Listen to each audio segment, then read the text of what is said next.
Ojek online demo besar-besaran lagi. Hari ini, Selasa 20 Mei, Serikat Pekerja Angkutan Indonesia bersama komunitas pengemudi ojol, taksi online, dan kurir turun ke jalan untuk menyuarakan aspirasinya.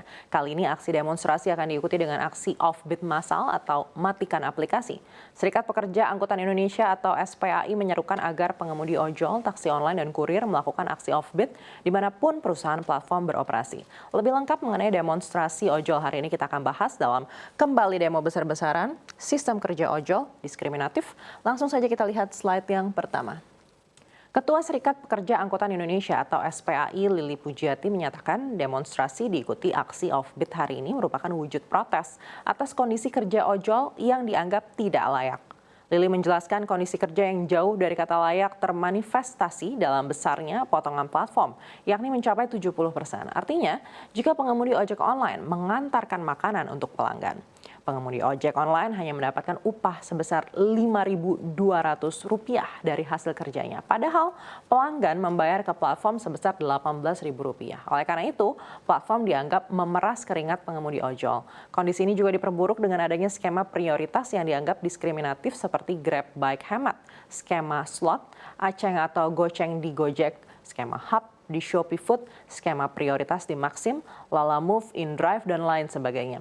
Selain itu, sanksi suspend dan putus mitra yang selama ini berjalan juga dianggap semena-mena karena tanpa perundingan dengan serikat pekerja.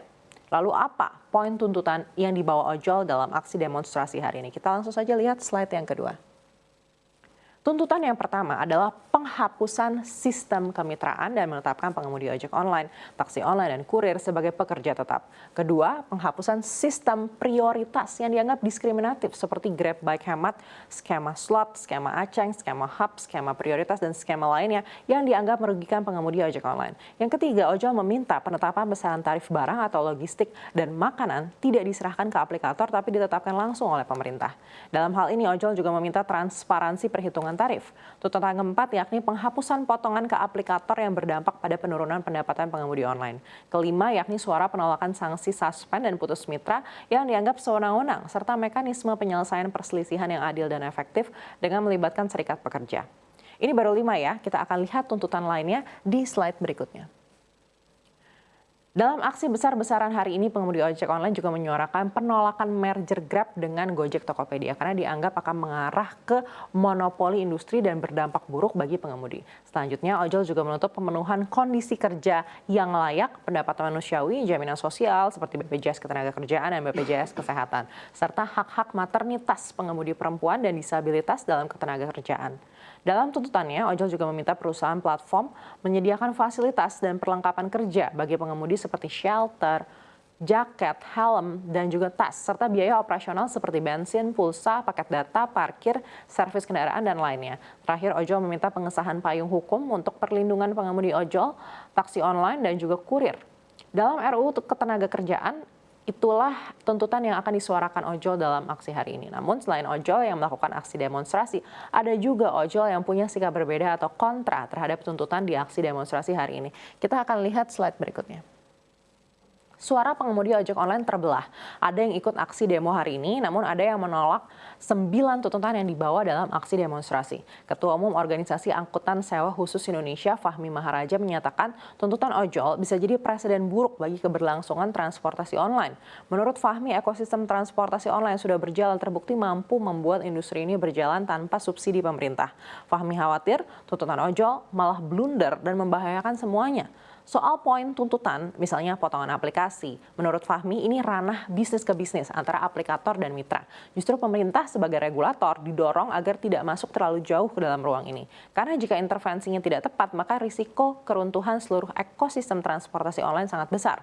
Nah, kalau menurut Fahmi, untuk bisa mendorong berkembangnya industri transportasi online dan peningkatan kesejahteraan driver ojek online, pemerintah bisa memberikan dukungan melalui insentif pajak bagi pelaku usaha dan juga driver online, seperti penghapusan PPN dan juga PPh atas pembelian kendaraan operasional, serta potongan pajak untuk pembelian suku cadang. Tidak hanya hari ini saja, pengemudi ojek online sebelumnya juga melakukan aksi demonstrasi. Kita akan coba recall dalam slide berikutnya. Di Februari 2025, Serikat Pekerja Angkutan Indonesia atau SPAI berunjuk rasa di depan kantor Kementerian Ketenagakerjaan. Mereka menuntut sistem aceng dan slot dihapus. Aceng merupakan sistem tarif untuk jarak tertentu, sementara slot adalah sistem mekanisme prioritas untuk driver agar lebih cepat mendapat order. Hanya saja untuk mendapat prioritas, aplikator meminta driver mengeluarkan uang tambahan.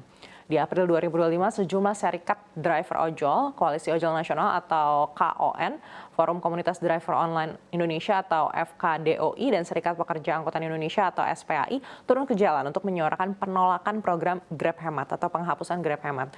Grab Hemat merupakan layanan jarak dekat dengan harga terjangkau yang diberikan Grab kepada pengguna. Namun, kalau untuk pengemudi ojek online, layanan ini dianggap tidak sebanding antara layanan dan hasil kerjanya. Layanan Grab Hemat muncul dengan skema berbayar dengan nominal variatif, antara lain yakni 1 hingga 2 trip dengan potongan Rp3.000. 3 hingga 4 trip potongannya Rp8.500, 5 hingga 6 trip potongannya Rp13.600, 7 hingga 9 trip potongan Rp18.000, dan 10 trip ke atas potongan mencapai Rp20.000. Nah, potongan ini di luar potongan 15% plus 5% yang sudah ditetapkan Kemenhub pada 2022, yaitu sebesar 15%. Untuk biaya tidak langsung berupa biaya sewa penggunaan aplikasi dan juga 5% sebagai biaya penunjang dukungan kesejahteraan bagi mitra driver. Nah, jadi aksi hari ini bukan aksi yang pertama. Lalu apa langkah yang dilakukan pemerintah terkait aksi demonstrasi ojol? Kita akan lihat slide berikutnya.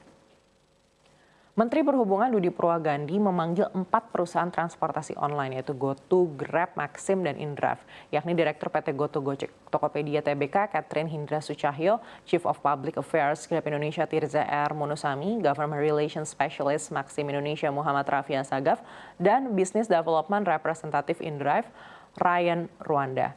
Pertemuan diawali dengan makan siang bersama. Setelah itu Budi memanggil para petinggi perusahaan untuk ditanya di hadapan media massa. Budi menanyakan potongan komisi lebih dari 20%. Direktur GoTo, Catherine Hindra Sucahyo, menjelaskan GoTo menetapkan tarif sesuai keputusan Menteri Perhubungan tahun 2022, di mana setiap biaya perjalanan dibagi 80% untuk pengemudi dan 20% untuk perusahaan. Catherine menilai sering ada salah kaprah karena biaya layanan aplikasi juga dimasukkan dalam menghitung jatah driver ojol. Padahal biaya layanan aplikasi ini bukan bagian dari pendapatan driver ojol. Tirza dari Grab menyampaikan hal serupa. Tirza menyebut potongan seolah-olah lebih dari 20% karena meliputi biaya layanan aplikasi.